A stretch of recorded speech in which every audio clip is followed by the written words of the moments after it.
মানুষের পাশে থেকে সব সময় সর্বদা মানুষের সেবায় নিয়োজিত থাকবো বাকি জীবনটা, আল্লাহ যদি সেই তৌফিক দেয়।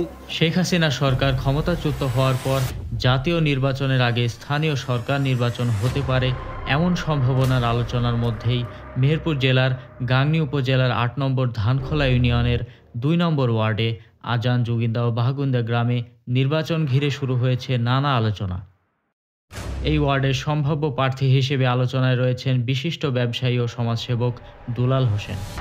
বিএনপি সমর্থিত এই প্রার্থী দীর্ঘদিন ধরে ব্যবসার পাশাপাশি সমাজসেবামূলক কর্মকাণ্ডে যুক্ত রয়েছেন।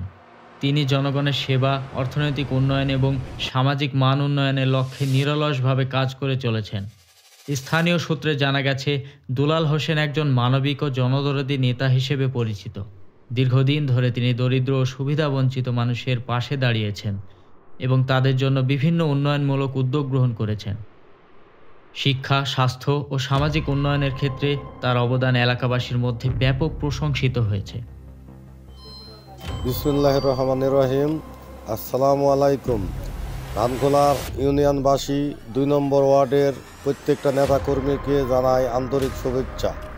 নির্বাচিত হতে পারি, দেশের জন্য কিছু করে যাইতে পারি, মানুষের পাশে থেকে সব সময় সর্বদা মানুষের সেবায় নিয়োজিত থাকবো বাকি জীবনটা, আল্লাহ যদি সেই তৌফিক দেয়।